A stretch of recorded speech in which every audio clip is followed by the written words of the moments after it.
Hi everyone, this is Abin from eywkaa. അങ്ങനെ നമ്മുടെ iOS 18.1 ഇപ്പോൾ റിലീസ് ആയിട്ട് കറക്റ്റ് ഒരാഴ്ചയായി. ഈ ഒരു 1 വീക്ക് കൊണ്ട് നമ്മുടെ ഡിവൈസിൽ വന്ന ഫുൾ കാര്യങ്ങളും പെർഫോമൻസ് ആയിക്കോട്ടെ, ബാറ്ററി ആയിക്കോട്ടെ, ബഗ് ആയിക്കോട്ടെ, എല്ലാ കാര്യങ്ങളും ഈ ഒരു വീഡിയോയിൽ, ഈ ഒരു ഫോളോ അപ്പ് വീഡിയോയിൽ നമ്മൾ പറയുന്നുണ്ട്. അതോടൊപ്പം തന്നെ ഒഫീഷ്യൽ അപ്ഡേറ്റിൻ്റെ വീഡിയോയിൽ നമ്മൾ മിസ്സായ അല്ലെങ്കിൽ നമുക്ക് പറയാൻ പറ്റാതെ പോയ കുറച്ചധികം ഫീച്ചേഴ്സും ഈ ഒരു വീഡിയോയിൽ നമ്മൾ കവർ ചെയ്യുന്നുണ്ട്. സോ എന്തായാലും ഈ ഒരു വീഡിയോ കംപ്ലീറ്റ് ആണ് കാണുക. ഇതേപോലുള്ള പുതിയ കാര്യങ്ങളായിട്ട് നിങ്ങൾ എന്തായാലും നമ്മുടെ ചാനൽ സബ്സ്ക്രൈബ് ചെയ്യുക. This is Abin from eywkaa. ഏറ്റവും ആദ്യത്തെ മാറ്റം വന്നിരിക്കുന്നത് നമ്മുടെ ഫോട്ടോസ് ആപ്പിലാണ്. ഫോട്ടോസ് ആപ്പിൽ നമുക്ക് സെർച്ചിങ് ഇനി മുതൽ കുറച്ചും കൂടെ നാച്ചുറൽ ലാംഗ്വേജ് ആയിട്ടായിരിക്കും ചെയ്യാൻ പറ്റുന്നത്. ഇപ്പോൾ ജസ്റ്റ് റെഡ് കാർ എന്ന് ഞാൻ സെർച്ച് ചെയ്തു. റെഡ് കാർ എന്ന് സെർച്ച് ചെയ്തപ്പോൾ എനിക്കൊരു റിസൾട്ട് വന്നിട്ടുണ്ട്. ഇനി ഞാനിപ്പോൾ എന്തെങ്കിലും വേറൊരു പ്ലാന്റിൻ്റെ കാര്യങ്ങൾ സെർച്ച് ചെയ്യണം. പ്ലാന്റ് എന്ന് സെർച്ച് ചെയ്തപ്പോഴത്തേക്കും പ്ലാന്റിൻ്റെ ആ ഒരു ഫുൾ റിസൾട്ടും എനിക്കിവിടെ കറക്റ്റായിട്ട് വന്നിട്ടുണ്ട്. ഇങ്ങനെ നിങ്ങൾക്ക് കുറച്ചും കൂടെ ഈസി ആൻഡ് നാച്ചുറൽ ലാംഗ്വേജിൽ ഈ പറയുന്ന സെർച്ചുകൾ ഇനി മുതൽ ചെയ്യാൻ പറ്റും. അതേപോലെ ആപ്പിൾ ഇൻ്റലിജൻസ് ഉള്ള ഡിവൈസുകൾക്ക് താഴത്തേക്ക് സ്ക്രോൾ ഡൗൺ ചെയ്യുമ്പോൾ ഇനി മുതൽ മെമ്മറീസ് ക്രിയേറ്റ് ചെയ്യാനുള്ള ഓപ്ഷനും ആപ്പിലൂടെ കൊടുത്തിട്ടുണ്ട്. നിങ്ങൾക്ക് പ്രീമിയഡ് ആയിട്ട് വരുന്ന ഓൾറെഡി മെമ്മറീസ് ഇവിടെ ഉണ്ടാവും. അതല്ല, നിങ്ങൾക്കിപ്പോൾ കസ്റ്റമായിട്ട് ഒരു മെമ്മറി വീഡിയോ അല്ലെങ്കിൽ മെമ്മറി മൂവി ക്രിയേറ്റ് ചെയ്യണമെങ്കിൽ ഇവിടെ കുറച്ചധികം സജഷൻസ് ആപ്പിൾ കൊടുത്തിട്ടുണ്ട്. അതല്ല, നിങ്ങൾക്ക് സ്വന്തമായി ഒരു മെമ്മറി മൂവി ക്രിയേറ്റ് ചെയ്യണമെങ്കിൽ ജസ്റ്റ് ആ ഒരു മെമ്മറി ഇപ്പോൾ ടൈപ്പ് ചെയ്യാം. ഇവിടെ നിങ്ങൾക്ക് നോക്കുമ്പോൾ മനസ്സിലാവും ആ ഒരു ആപ്പിൾ ഇൻ്റലിജൻസിൻ്റെ ആനിമേഷൻസ് ഇപ്പോൾ കറക്റ്റായിട്ട് വന്നിട്ടുണ്ട്. ഞാനിവിടെ മൈ കൊച്ചി എക്സ്പീരിയൻസ് ജസ്റ്റ് ഒന്ന് ടൈപ്പ് ചെയ്യാണ്. ഞാനിപ്പോൾ ടൈപ്പ് ചെയ്തു. അതിനുശേഷം ഞാൻ ഈ ഒരു സെൻഡ് ബട്ടൺ ക്ലിക്ക് ചെയ്യുമ്പോൾ ഓട്ടോമാറ്റിക്കലി നല്ലൊരു ആനിമേഷനും എല്ലാം വന്നുകൊണ്ട് ആ ഒരു മെമ്മറി മൂവി ഇവിടെ ക്രിയേറ്റ് ആവുന്നത് നിങ്ങൾക്ക് കാണാൻ പറ്റും. സത്യം പറഞ്ഞാൽ നമ്മുടെ ഈ ചില ഗ്രാഫിക്സ് അല്ലെങ്കിൽ ഈ പറഞ്ഞ മെട്രിക്സ് മൂവിലൊക്കെ കാണുന്ന ആ ഒരു ആനിമേഷൻ അതേപോലെ നമുക്ക് ഇവിടെ വരുന്നുണ്ട്. ഇവിടെ ആ ഒരു മെമ്മറി മൂവി ഓൾറെഡി ക്രിയേറ്റ് ചെയ്യുന്നുണ്ട്. അതിൻ്റെ പേര് ദ സോൾട്ട് സിറ്റി എന്ന് വന്നിട്ടുണ്ട്. ഇവിടെ ടാപ്പ് ചെയ്യുകയാണെങ്കിൽ എനിക്ക് ഇഷ്ടമുള്ള ആ ഒരു ഫോട്ടോസ് എല്ലാം ഇവിടെ സെലക്ട് ആയിട്ടുണ്ട്. അതേപോലെ നിങ്ങൾക്ക് ഇവിടെ ഫോട്ടോസും മ്യൂസിക്കും ആഡ് ചെയ്യാൻ പറ്റും. ഇവിടെ വന്നിരിക്കുന്നത് ആ ഒരു ഒറിജിനലായിട്ട് വന്ന ട്രാക്ക് ചിരാതുകൾ എന്ന് പറഞ്ഞ ട്രാക്കാണ്. നിങ്ങൾക്ക് ആ ഒരു ട്രാക്ക് ഇതേപോലെ മാറ്റി കേരള മണ്ണിനായി ഇങ്ങനെ ഓരോ ഇഷ്ടമുള്ള ട്രാക്കുകൾ സെലക്ട് ചെയ്തുകൊണ്ട് ആ ഒരു പാട്ടിനനുസരിച്ച് ഈ പറഞ്ഞ ബീറ്റുകളും ഫോട്ടോസിൻ്റെ ആ ഒരു ലേഔട്ടും കംപ്ലീറ്റ് ആയിട്ട് നമുക്ക് ചേഞ്ച് ചെയ്യാൻ പറ്റുന്നതാണ്. അടുത്ത് വന്നിരിക്കുന്ന മാറ്റം നമ്മുടെ സഫാരിയിൽ റീഡർ മോഡിലാണ്. ഇപ്പോൾ സഫാരിയിൽ ഞാനൊരു പേജ് എടുത്തിട്ടുണ്ട്. അതിനുശേഷം ബോട്ടം ലെഫ്റ്റിൽ കാണുന്ന ഈ ഒരു ഓപ്ഷൻ ക്ലിക്ക് ചെയ്ത് ഷോ റീഡർ എന്ന ഓപ്ഷൻ ഞാൻ സെലക്ട് ചെയ്തു. ഇവിടെ നിങ്ങൾക്ക് നോക്കുമ്പോൾ മനസ്സിലാവും സബ്മറൈസ് എന്നുള്ള ഓപ്ഷൻ ഇവിടെ ആപ്പിൾ കൊണ്ടുവന്നുണ്ട്. ഈ ഒരു ഫുൾ പേജ്, അതായത് ഇത്രയുമുള്ള ഈ ഒരു പേജിൻ്റെ ഫുൾ സബ്മറി എനിക്ക് ചെറിയ ഒരു ബ്രീഫിങ്ങിൽ കിട്ടും. ജസ്റ്റ് ക്ലിക്ക് ചെയ്യാം. നിങ്ങൾക്ക് നോക്കുമ്പോൾ മനസ്സിലാവും ഈ ഒരു ഫുൾ പേജിൻ്റെ ആ ഒരു സമ്മറിയാണ് എനിക്ക് ഈ ഒരു 4 5 അല്ലെങ്കിൽ ഒരു 8 10 ലൈനിൽ വന്നിരിക്കുന്ന ഈ ഒരു പാരഗ്രാഫിൽ വന്നിരിക്കുന്നത്. ഇത് സമ്മറിയിൽ മാത്രമല്ല, ഒഫീഷ്യൽ അപ്ഡേഷൻ്റെ വീഡിയോയിൽ ഞാൻ കാണിച്ചായിരുന്നു. നമുക്ക് ഈ പറയുന്ന മെയിൽ എന്ന് പറഞ്ഞ ആപ്ലിക്കേഷനിലും ഈ ഒരു സമ്മറി ഓപ്ഷൻ ആപ്പിൾ ഇപ്പോൾ കൊണ്ടുവന്നിട്ടുണ്ട്. അടുത്ത വന്നിരിക്കുന്ന മാറ്റം നമ്മുടെ കോൾ റെക്കോർഡിങ്ങിലാണ്. നമ്മൾ കരുതിയത് അല്ലെങ്കിൽ നമ്മൾ ഇത്രയും നാൾ യൂസ് ചെയ്തത് നോർമൽ കോൾസിൽ മാത്രം കോൾ റെക്കോർഡിംഗ് അവൈലബിൾ ആണ് എന്നാണ്. പക്ഷേ ആപ്പിൾ ടു ആപ്പിൾ ചെയ്യുന്ന ഫേസ് ടൈം ഓഡിയോ കോൾസിലും നമുക്ക് ഇനി മുതൽ കോൾ റെക്കോർഡിംഗ് ഓപ്ഷൻ ആപ്പിൾ കൊണ്ടുവന്നുണ്ട്. ഈ പറഞ്ഞ ഫേസ് ടൈം ചെയ്യുന്ന കൂട്ടുകാർക്ക് ടോപ്പ് ലെഫ്റ്റ് സൈഡിൽ ആ ഒരു കോൾ റെക്കോർഡിങ്ങിൻ്റെ ഓപ്ഷനും അതേപോലെ ട്രാൻസ്ക്രിപ്ഷൻ നമ്മുടെ നോട്ടിലും അവൈലബിൾ ആയിരിക്കും.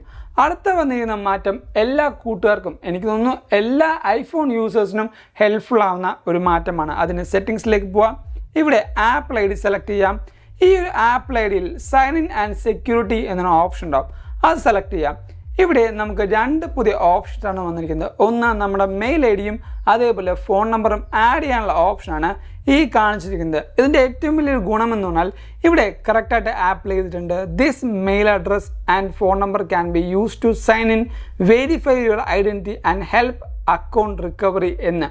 നമുക്ക് ഈ പറഞ്ഞ ആപ്പിൾ ID വെച്ച് പാസ്വേഡോ അല്ലെങ്കിൽ യൂസർ IDയോ ചില സമയത്ത് നമ്മുടെ ഫോൺ നമ്പറോ മിസ്സാവുകയാണെങ്കിൽ അത് റിക്കവർ ചെയ്യാനുള്ള കുറച്ച് ബുദ്ധിമുട്ടുണ്ടാവും.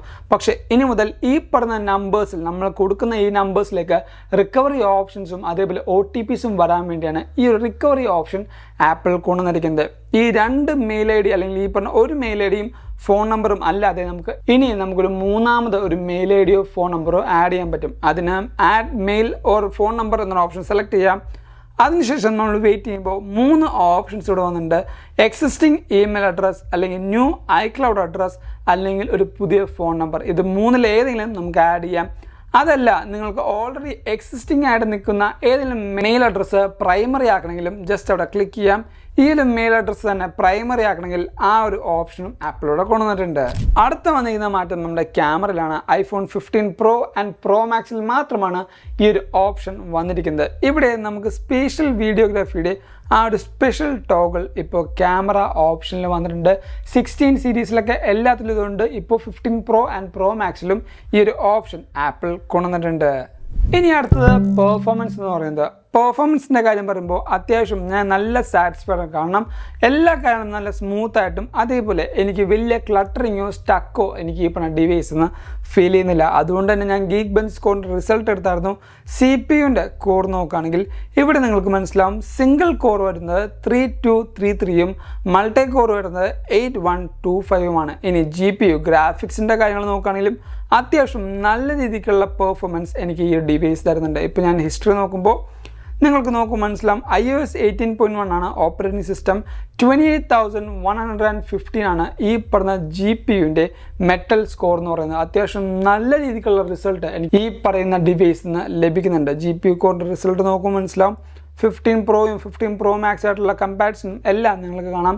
ഈ പറഞ്ഞ റിസൾട്ട് അത്യാവശ്യം നല്ല സാറ്റിസ്ഫൈഡ് ആണ്. കാരണം നിങ്ങൾ ഗെയിമിങ്ങോ ബാക്കി കാര്യങ്ങൾ ചെയ്യുന്നുണ്ടെങ്കിൽ ഈ പറഞ്ഞ പ്രോസസ്സിംഗ് കൊണ്ട് തന്നെ അത്യാവശ്യം നല്ല രീതിക്കുള്ള ബാറ്ററി സ്മൂത്തായുള്ള ഗെയിമിങ്ങും നിങ്ങൾക്ക് എക്സ്പീരിയൻസ് ചെയ്യാൻ പറ്റും. ഇനി ബാറ്ററിയുടെ കാര്യം പറയുകയാണെങ്കിൽ എനിക്ക് 1 day ഫുൾ ബാറ്ററി ഈ ഒരു ഡിവൈസിന് ലഭിക്കുന്നുണ്ട്. കാരണം ഞാൻ ഈ ഡിവൈസ് കൂടുതലും യൂസ് ചെയ്യുന്ന ഇൻഡോറാണ്. ഗെയിമിങ്ങും ബാക്കി കാര്യങ്ങളും ചെയ്യുന്നുണ്ടെങ്കിൽ പോലും എനിക്കൊരു 1 day എന്തായാലും ഈ ഒരു ഡിവൈസിൻ്റെ ബാറ്ററി ലഭിക്കുന്നുണ്ട്. ഔട്ട്ഡോർ യൂസ് ചെയ്യുകയാണെങ്കിൽ ഓഫ് കോഴ്സ് നമുക്ക് ഈ പറഞ്ഞ ബാറ്ററി അത്യാവശ്യം നന്നായി ഡ്രെയിൻ ആവും. എൻ്റെ ബാറ്ററി ഹെൽത്ത് നോർമലാണ്. അതേപോലെ നിങ്ങൾക്ക് മനസ്സിലാവും എൻ്റെ ലാസ്റ്റ് ചാർജ് ഇന്നലെ സാറ്റർഡേ രാത്രി 9:53 ആയിരുന്നു. അതും 82% ഞാൻ ചാർജ് ചെയ്തത്. ഇപ്പോഴും 29% ചാർജ് ബാക്കിയുണ്ട്. അത്യാവശ്യം നല്ല രീതിക്ക് ഞാൻ യൂസ് ചെയ്യുന്നുണ്ട്. നിങ്ങൾക്ക് മനസ്സിലാവും എൻ്റെ ഫ്ലാഷ് ലൈറ്റും ഇൻസ്റ്റാഗ്രാമും യൂട്യൂബും എല്ലാം നല്ല രീതിക്ക് തന്നെയാണ് ഞാൻ യൂസ് ചെയ്യുന്നത്. ലാസ്റ്റ് 10 ഡേയ്സിൻ്റെ ആ ഒരു സ്റ്റാറ്റിക്സ് എടുക്കുകയാണെങ്കിലും നിങ്ങൾക്ക് മനസ്സിലാവും അത്യാവശ്യം നല്ല രീതിക്ക് തന്നെ എൻ്റെ സോഷ്യൽ മീഡിയ ഹാൻഡ്ലിങ്ങും ബാക്കി എല്ലാ കാര്യങ്ങളും യൂസ് ചെയ്യുന്നുണ്ട്. അതുകൊണ്ട് തന്നെ ബാറ്ററി പെർഫോമൻസിലും അത്യാവശ്യം നല്ല രീതിക്ക് ഞാൻ സാറ്റിസ്ഫൈഡ് ആണ്. ഇനി ഈ ഒരു ഡിവൈസിൽ വന്ന ബഗ്ഗുകൾ എന്തൊക്കെയാണെന്ന് വെച്ചാൽ ഈ ഒരു ഫോൾഡേഴ്സ് നിങ്ങൾക്ക് കാണാൻ പറ്റും. ഇപ്പോൾ ഡാർക്ക് മോഡിലാണ് കിടക്കുന്നത്. പക്ഷേ ഈ ഒരു ഫോൾഡർ എടുക്കുമ്പോൾ അത് വൈറ്റ് ആവും. ഇപ്പോൾ നിങ്ങൾക്ക് കാണുമ്പോൾ മനസ്സിലാവും വൈറ്റായി ബ്ലാക്കായി. ഒന്നുകൂടെ കാണിച്ചു തരാം. ആ ഒരു ചെറിയ ബഗ് ഫോൾഡേഴ്സിന് എനിക്ക് ഫീൽ ചെയ്യുന്നുണ്ട്. ഇതേപോലെ എന്തെങ്കിലും ഒരു ചെറിയ ബഗ്ഗുകളോ ബാക്കി കാര്യങ്ങളുണ്ടെങ്കിൽ എന്തായാലും നമ്മുടെ വീഡിയോ തൊട്ടതായിട്ട് കമൻറ്റ് ചെയ്യുക. എന്നാൽ മാത്രമാണ് കുറേയധികം കൂട്ടുകാർക്ക് ഈ പറഞ്ഞ ബഗ്ഗുകളും പ്രശ്നങ്ങളും അറിയാൻ പറ്റുള്ളൂ. ഇനി iOS 18.1 നിങ്ങൾ ഇൻസ്റ്റാൾ ചെയ്യണമെന്ന് വെച്ചാൽ 13 സീരീസിൽ ഞാൻ ഒരിക്കലും ഒട്ടും പ്രൊമോട്ട് ചെയ്യില്ല. കാരണം കുറേയധികം പ്രശ്നങ്ങൾ നമുക്കറിയാവുന്ന പോലെ iPhone 13 സീരീസിൽ വരുന്നുണ്ട്. പക്ഷേ എല്ലാവർക്കും ഈ പറഞ്ഞ ബഗ്ഗുകളോ അതേപോലെ ഡിസ്പ്ലേ ഇഷ്യൂ വരുമെന്ന് യാതൊരു നിർബന്ധവുമില്ല. കാരണം ബഗ് എന്ന് പറഞ്ഞാൽ ഒരു പ്രോപ്പറായിട്ട് പറയുകയാണെങ്കിൽ ഒരു പനി പോലെയാണ്.